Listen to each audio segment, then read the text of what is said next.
사도신경을 가지고 말씀을 나누고 있습니다. 우리의 믿는 바가 무엇인가를 점검하고 있는 것입니다. 지난주에 이런 이야기를 했습니다. 사도신경은 크레도라고 하는 단어로 시작한다고 말씀드렸습니다. 크레도라고 하는 말은 나는 무엇을 믿는다, 이런 말입니다. 이것이 가장 중요합니다. 내가 믿는 것이 중요한 것입니다. 아버지가 믿고 우리 교회가 믿고 목사님이 믿고 누구 믿음 좋은 장로님이 믿는 것, 그것도 물론 중요하지만 더 중요한 것은 내가 믿는 것입니다.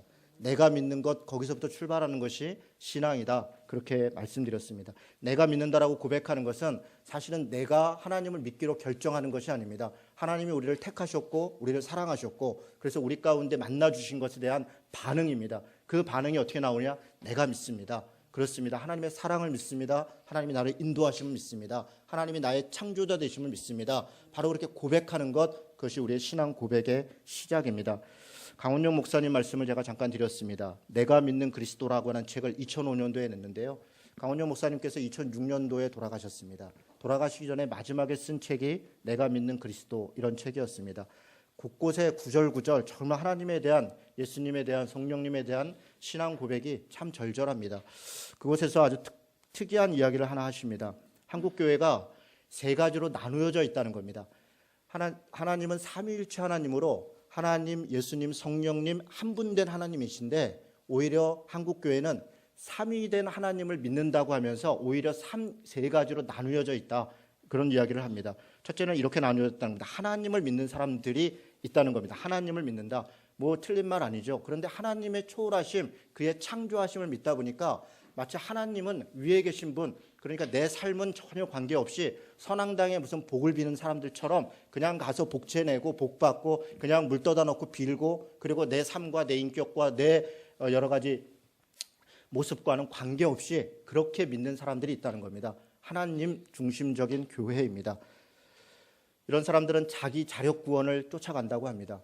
자기가 어떻게 하나님 마음에 들까? 내가 어떻게 하나님의 뜻을 쫓아갈까? 그렇게 해서 자기 자력으로, 그래서 예수 그리스도께서 우리를 위해서 죽으시고 예수 그리스도께서 우리를 위해서 자기 죄를 위해서 십자가의 죽으심에 대해서 인식하지 않는 것입니다. 그래서 우리가 예수님처럼 살아야 되는, 작은 예수로 살아야 되는 이 땅 가운데 우리가 성육신하신 예수님, 바로 그 모습을 따라가야 되는 것을 조금 망각하고 있는 겁니다. 또 한편으로는 성령께서 우리의 삶을 인도하고 계시다, 성령이 우리의 삶 가운데 주장하고 계시고 우리가 성경이 얘기하고 있는 그 높은 윤리와 도덕의 수준을 사실은 우리가 따라갈 수 없다라는 것을 망각하고 있는지도 모르겠습니다. 그래서 하나님 중심적인 그런 교회가 있다, 그렇게 분열되어 있다는 겁니다. 두 번째는 예수님만 따라가는 교회가 있다.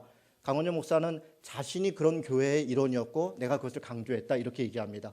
조금 상대적으로 진보적인 교회이죠. 그래서 예수께서 이 땅 가운데 우리를 위해 죽으셨다, 정의를 위해 일했다, 그리고 이 땅에 가난하고 소외된 사람들을 돌봤다, 그래서 우리도 그것을 따라가야 된다. 바로 그래서 그것을 열심히 하다 보니까 하나님이 나와 다른 높은 곳에 계시는 창조자 되신 분인 것을 때로 망각하고 성령께서 우리를 인도하신다, 그래서 성령의 은사를 따라 우리가 살아야 되고 그것을 활용하고 살아야 되는 것을 조금 간과했다, 그런 고백을 했습니다.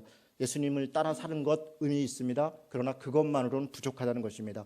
또 어떤 교회는 성령을 너무너무 강조하는 겁니다. 성령의 은사, 성령의 충만, 성령의 이런저런 사역, 그래서 성령 중심, 다 성령 성령 성령, 그러다 보니까 예수님이 성육신하셨던 바로 그 예수님의 삶을 쫓아 살아가는 것들에 대해서 우리가 조금 부족하고 하나님이 우리를 창조하셨다라고 하는 하나님의 거룩함 앞에 우리가 거룩한 모습으로 서야 되는 것에 대해서 조금 소홀한 모습이 있다는 것입니다. 여러분, 하나님을 믿고 예수님을 믿고 성령님을 믿는다, 다 하나님을 믿는다는 표현입니다. 그런데 어느 쪽을 더 강조하고 무엇을 믿고 따라가느냐에 따라서 그것이 서로 갈등이 되기도 하고 분파가 되기도 하고 오해가 되기도 한다는 것입니다. 그래서 사도신경의 고백은 삼위일체 하나님을 얘기하는 것입니다. 물론 하나님을 얘기하고 예수님도 얘기하고 성령님도 얘기하지만 궁극적으로 성경에 가르치고 우리가 믿음으로 고백하는 것은 삼위일체된 하나님, 세 분 하나님이시는 본질적으로 한 분인 하나님, 그래서 우리는 초월적인 하나님을 섬기고 성육식한 예수님을 따라가고 성령 하나님의 의지에서 쫓아가는 그런 신앙인으로 그런 믿음을 고백하며 나아가야 된다라고 얘기하는 게 사도신경의 이야기입니다. 오늘 우리가 읽은 사도신경의 첫 줄은 나는 전능하신 창조주 아버지 하나님을 믿습니다, 이렇게 고백하고 있습니다. 원문으로 보면 이것은 조금 순서가 다르다고 말씀드렸습니다. 원문은 이렇게 되어 있습니다. 나는 믿습니다. 무엇을 믿냐면 나는 아버지를 믿습니다. 전능자를 믿습니다. 창조주 하나님을 믿습니다. 나는 아버지, 전능자, 창조주 되신 하나님을 믿습니다. 이런 순서로 되어 있습니다. 여러분 가만히 보면요, 이 순서는 의미가 있습니다. 아버지라고 하는 것은 나 개인으로부터 출발하는 겁니다. 아주 개인적인 인격적 관계로부터 시작해서 전능하신 하나님, 그리고 우주를 창조하신 하나님, 점점 이렇게 멀리 갑니다.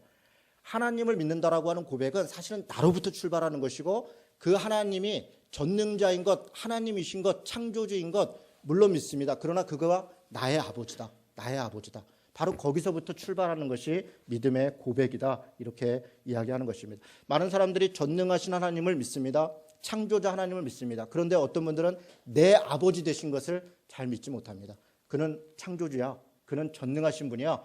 전지하고 전능하신 분이야. 그런데 나와는 별로 관계가 없는 분이야.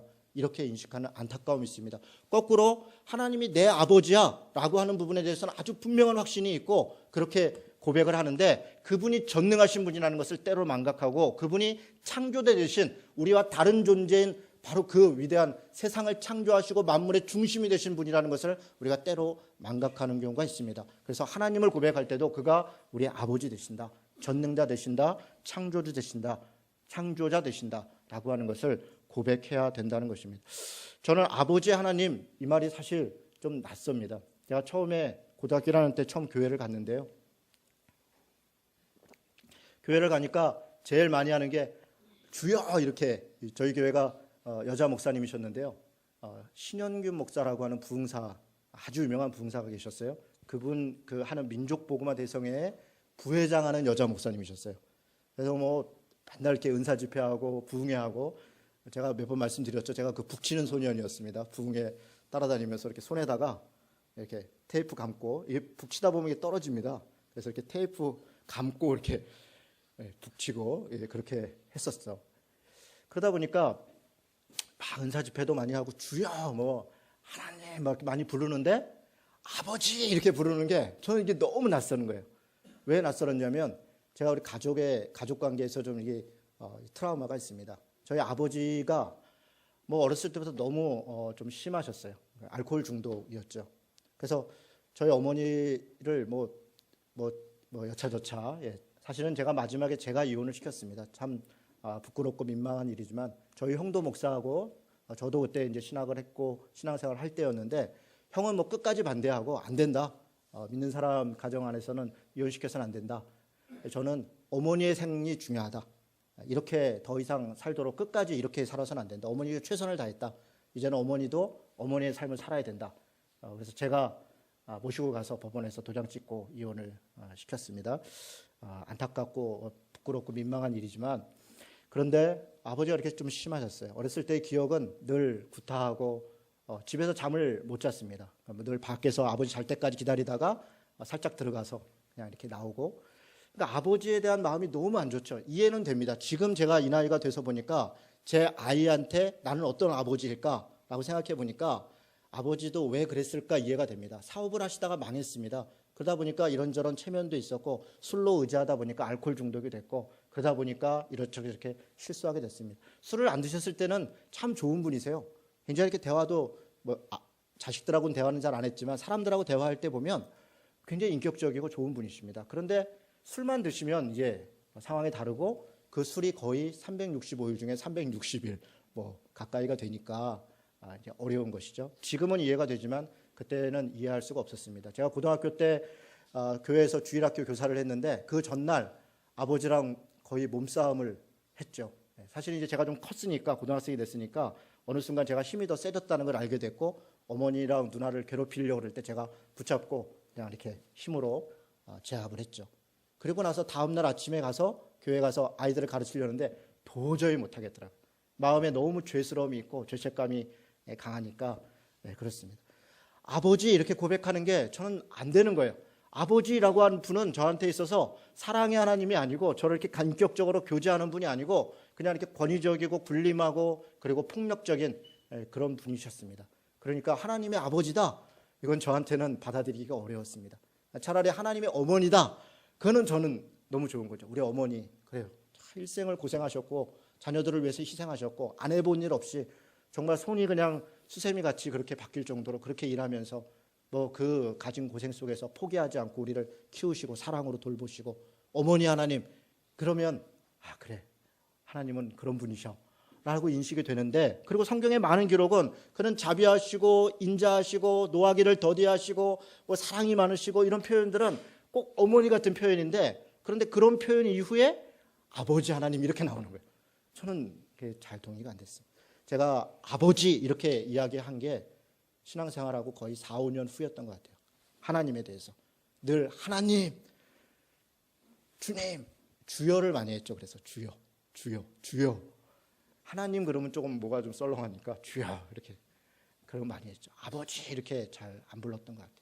그런데 어느 날 아버지 하나님이 어떤 분이신가를 알게 됐고, 그것이 가슴에 절절하게 전능한 하나님, 창조주 하나님만이 아니라 내 아버지시다. 나와 함께 내 삶 가운데 인도하시고 나를 개입하시고 아브라함과 이삭과 야곱의 삶 가운데 그들이 흥황할 때도, 그들이 곤란할 때도, 어려울 때도 늘 그 삶 가운데 인도하시고 동행하셨던, 그래서 아브라함과 이삭과 야곱의 하나님이라고 부르는 거 아닙니까? 바로 그 하나님이 내 하나님, 이진호, 진호의 하나님, 그래서 그가 아버지시다라고 하는 것이 지혜로, 지식으로만 아니라 가슴으로 느껴진 날이 있었습니다. 오늘 저녁에 기도하다가 아버지 이렇게 부르는데 정말 가슴이 벅차더라고요. 아버지. 그렇게 아버지라고 부르니까 그 이후와 달라집니다. 내 아버지가 전능한 분인 거예요. 전능한 분이 나와 관계, 그냥 내가 이렇게 섬기고 내가 바라만 보고 내가 쫓아만 가야 되는 분이 아니라 나와 인격적으로 교제하는 분인 거예요. 내 옆에 늘 계시는 분이에요. 내가 기도할 때 그 기도를 들으시는 분이고, 내가 고통 가운데 기도할 수도 없을 때 말할 수 없는 탄식으로 나를 위해서 기도하시는 분도 바로 그 하나님, 아버지라고 하는 것입니다. 그러니까 그 전능한 분, 내 아버지가 전능한 분, 내 아버지가 창조주, 자신감이 생기더라고요. 뭐 빽이 하나 생긴 거죠. 당당해지는 거죠. 뭐 있거나 없거나 무슨 상황이 어렵거나 뭐가 잘 되거나, 잘 돼도 교만하지 않고 안 돼도 자존감 떨어지지 않고 열등감에 빠지지 않고 내 아버지가 하나님이시니까 그런 마음에 살 수 있게 되었습니다. 여러분, 하나님의 아버지시라는 것, 그가 우리와 인격적으로 교제한다는 것입니다. 우리 삶 가운데 구체적으로 우리 삶 가운데 교제하신다는 겁니다. 우리를 일일이 일로 가야 된다, 절로 가야 된다 그렇게 하시지 않습니다. 우리가 마치 우리 아이들에게 하는 것처럼 최선을 다해라, 너 마음대로 해봐라, 소신껏 해봐라, 그러나 어렵고 힘든 일 있으면 내가 도와줄게. 바로 그렇게 하시는 하나님, 바로 그분이 우리의 아버지시라는 것, 우리가 아버지 하나님 이렇게 고백하는 것이 바로 그런 것입니다. 죄와 자기 자아와 사망에 더 이상 우리가 종노릇하는 자가 아니라, 거기에 매여 있는 자가 아니라 이제 하나님의 자녀가 되었다는 것입니다. 신분이 달라진 것입니다. 우리가 다른 존재가 되었다는 것입니다. 그것이 바로 아버지 하나님, 이렇게 고백하는 그런 존재가 되었다는 것입니다. 여러분, 우리가 전능자 하나님이라고 고백할 때, 여러분, 전능하다, 하나님이 전능하다라는 말 우리 뭐 수도 없이 하고 있습니다. 엘로힘, 엘샤다이, 이런 말이 전능한 하나님이란 말인데요.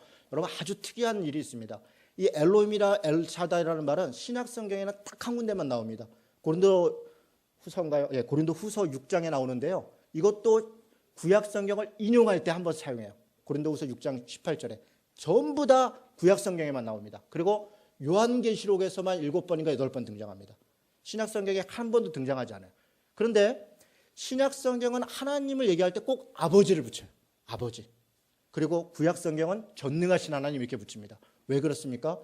전능하신 하나님이 이제 예수 그리스도를 통해서 내 아버지가 됐다. 이게 신약의 관점입니다. 신약의 가르침이고 사실 그것이 우리의 고백입니다. 우리가 하나님을 아버지라고 부르는 것은 그가 우리를 직접 만나줘서가 아니라 예수 그리스도를 통해서 예수께서 우리의 죄를 사하시고 그래서 그가 우리의 아버지가 되신 것, 그래서 우리가 그를 아바 아버지다 그렇게 고백할 수 있는 것입니다. 신약 성경은 바로 그렇게 되어 있습니다. 전능자 이렇게 이야기하지 않습니다. 여러분, 하나님이 전능하다 그럴 때 이런 의미가 있습니다. 그는 못하시는 것이 없다. 그는 모르는 것이 없다. 그는 없는 것이 없다. 이거 무소부재죠. 전지전능, 무소부재. 우리 이제 교회에서 신앙생활하다 보면 우리 교회 장로님은 그런 단어를 잘 안 쓰시는데요. 장로님들 기도하실 때 보면 전지전능하시고 무소부재하시고, 여러분 뭐 저는 어렸을 때 그게 무슨 말인지 모르겠어요. 그래서 뭐 이렇게 하시는데 하여간 굉장히 위대한 하나님이신가 보다. 전지전능하시고 무소부재하시고, 맞는 말이죠. 못하는 게 없고 모르는 게 없고 없는 것이 없는 그런 하나님이에요. 그런데 여러분, 좀 이게 특이한 문제들이 벌어집니다. 제가 한번 명지대학교에서 강의를 한 적이 있었는데요. 제목이 응답하라 기독교 이런 제목이었습니다. 처음에는 이렇게 복음 전도하려고 이렇게 선교단체들이 연합해서 전도 행사를 준비를 했는데 그걸 때문에 이렇게 설문조사를 하다 보니까 설문의 내용이 너나 잘해라, 세금이나 내라, 뭐 재정이나 똑바로 해라, 개독교다, 뭐 이런 이야기들이 막 청년들로부터 대학생들로부터 막 이야기가 되니까 그 간사님들 목사들이 모여서 내용을 바꿨습니다. 응답하라 기독교 이렇게 바꾸고 강사도 바꾼 거죠. 그때 원래는 복음 전하는, 저도 복음 잘 전하는데 복음 전하는 강사를 했다가 인천에 좀 까칠한 목사가 있대더라. 그래서 저를 이제 불러서 제가 갔습니다. 한 100여 명 이상 모여서 이야기하다가 한 친구가 이제 사실은 나중에 얘기를 해보니까 그 친구가 철학과 친구인데 아버지가 목사님이래, 자기 아버님이. 근데 이제 아버지랑 뭐가 트러블이 있는 거예요. 그럼 뭐 교회도 잘 안 나가고, 그리고 이제 마침 뭐 누가 온대니까 가서 내가 한번 초토화 시키리라 이런 마음으로 와서 제일 앞에 앉아갖고 자기 친구들하고 아주 작정을 하고 왔더라고요. 그러면서 이제 몇 가지 질문을 하는 겁니다. 그 중에 기억나는 질문, 이런 질문이 있어요. 저거 이제 사실은 이제 철학에서는 아주 기초적인 질문 중에 하나인데 이런 질문을 하는 거예요. 목사님, 하나님은 전능하십니까? 그 저렇게 딱 질문하는 거예요. 그래서 그렇죠.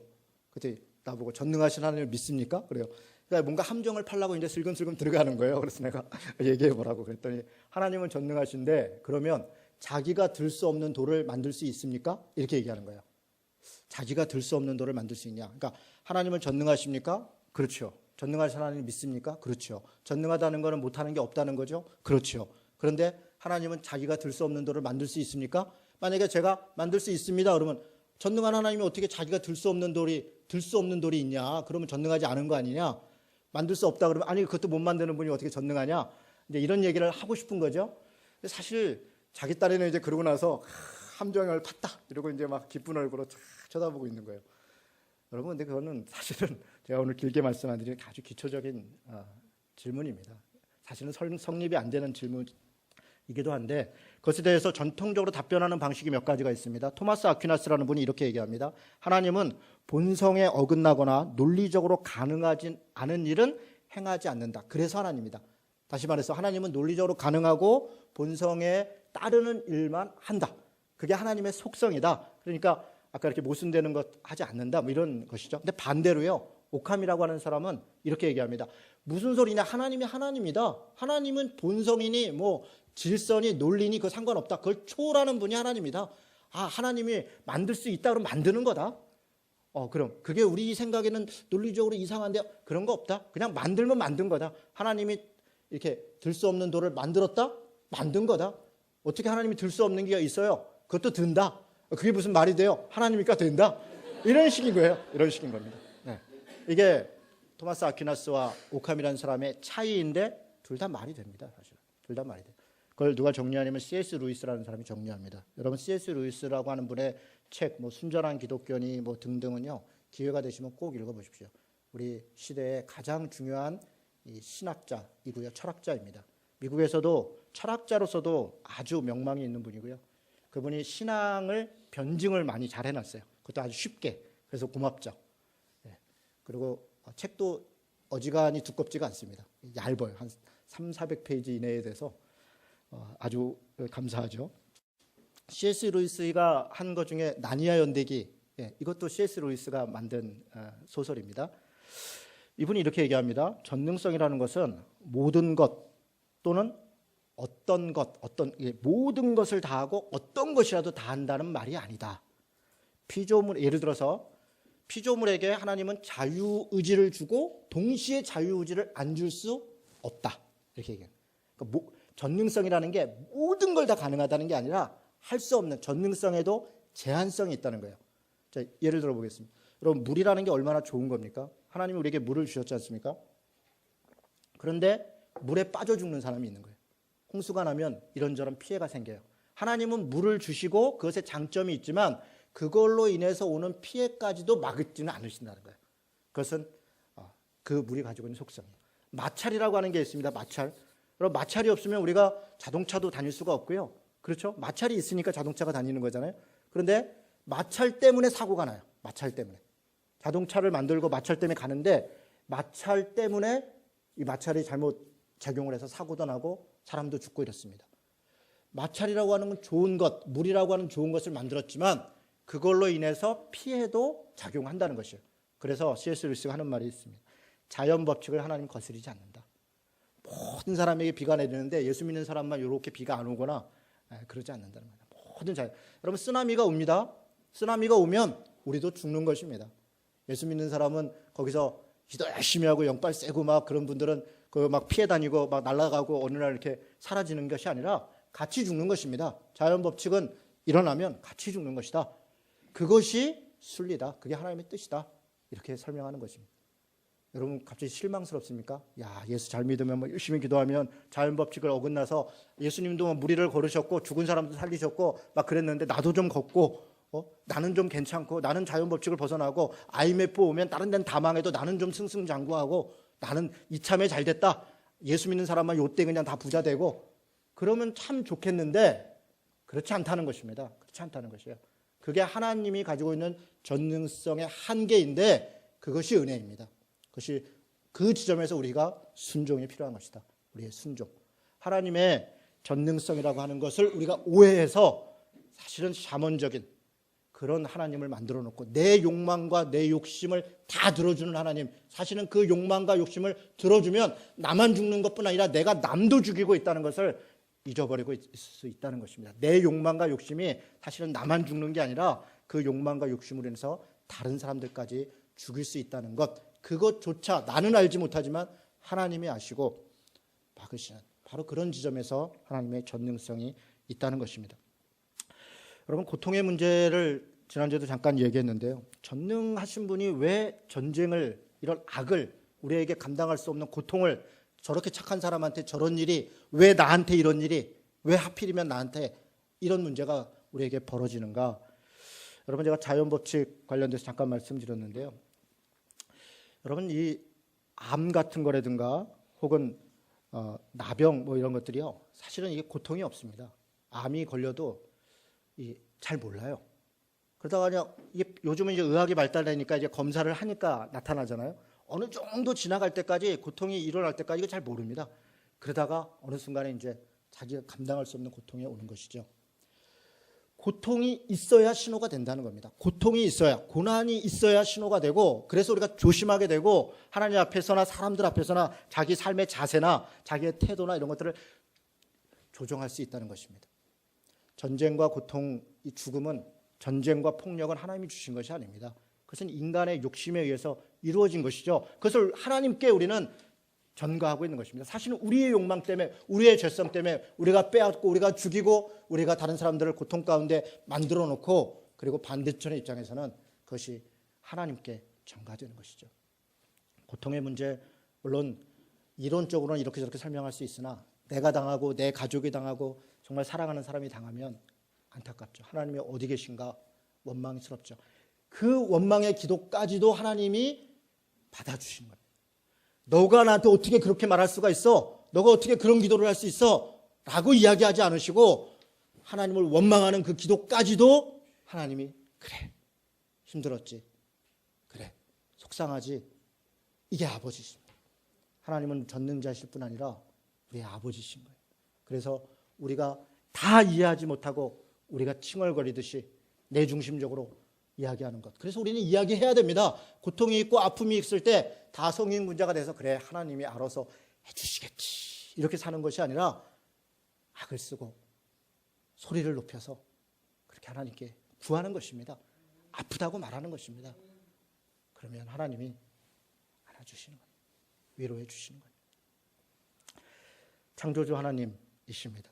여러분 성경의 창조주 하나님을 이야기할 때 하나님이 창조자라고 하는 것은 사실은 두 가지 큰 의미가 있습니다. 첫째는 그가 사랑의 하나님이라는 의미입니다. 여러분 생각해 보시죠. 하나님이 세상을 창조하셨는데 어느 날 혼자 계시니까 심심해. 야, 나는 왜 혼자 있을까? 뭔가 좀 재밌는 일이 있을까? 그래서 혼자 계시니까 심심하거나 뭔가 부족해서 우리를 만들거나 자연을 만드신 게 아닙니다.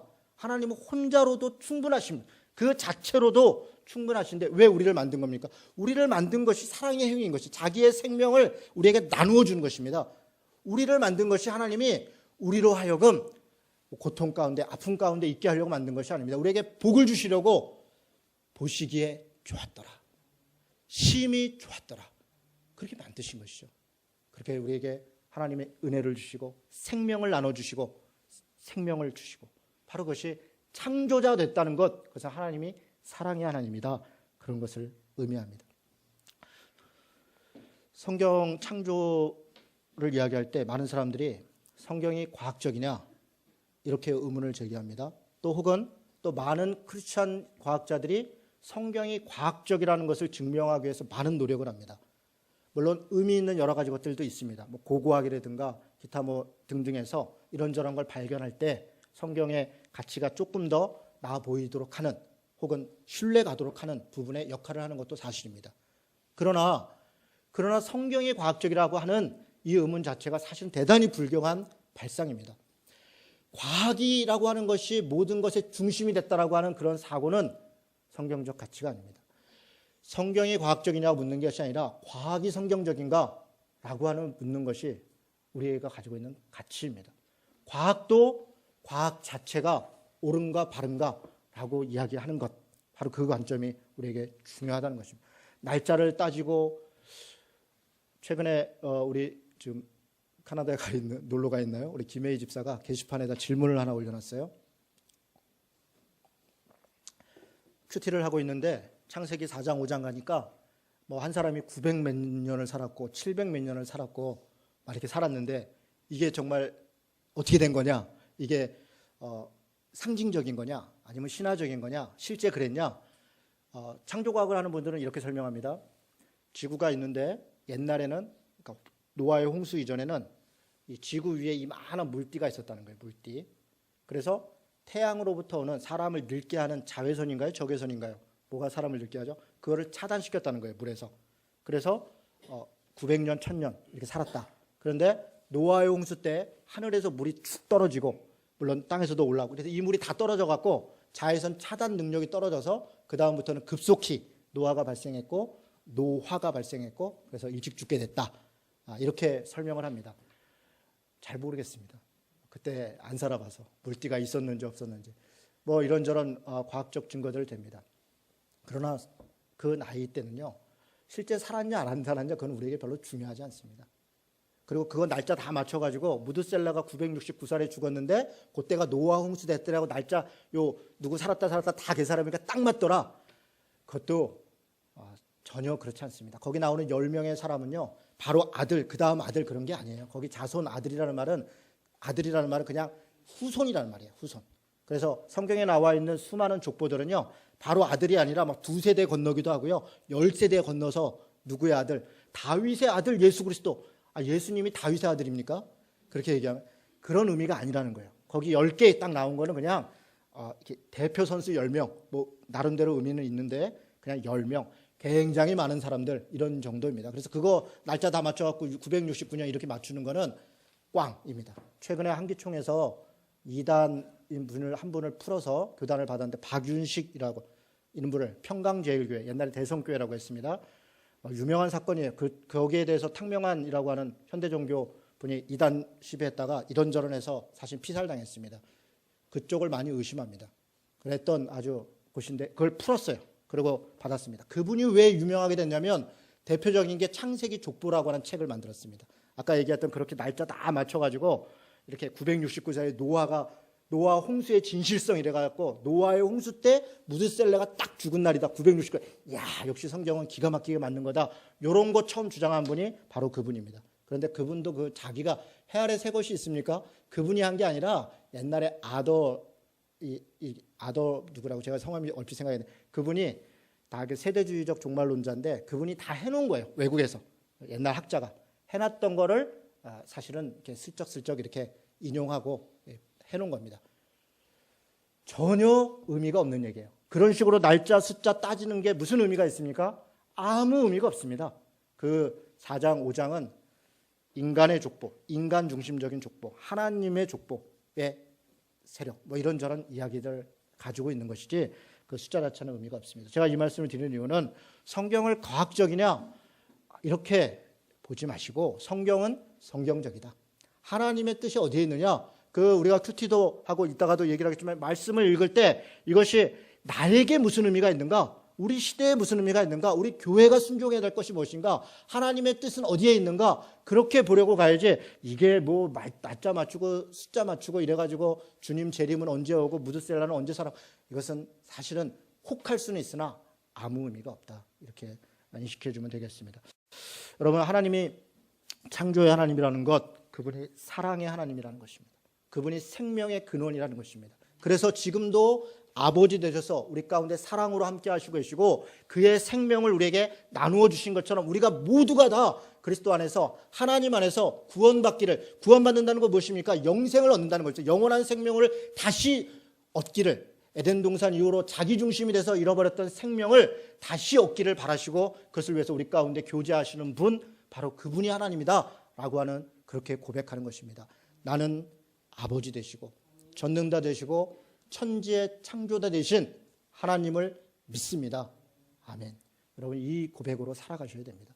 때때로 살다 보면 낙심도 합니다. 어려움도 있습니다. 감당할 수 없는 고통도 있습니다.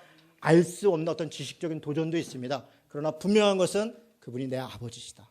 내 전능자 하나님이시다. 창조자 하나님이시다. 그래서 나와 함께하고 계시다. 내가 기도할 때 말도 안 되는 기도를 하더라도 하나님이 받으시고 도우시고 우리를 품어주시고 궁극적으로 우리에게 하나님의 사랑과 생명을, 평화를 우리에게 이루실 것이다. 그렇게 믿고 사는 것, 그것이 우리의 믿음의 고백인 줄 믿습니다. 그렇게 살아가는 성도 되시기를 주님의 이름으로 축원합니다. 아멘. 우리가 같이 기도하겠습니다.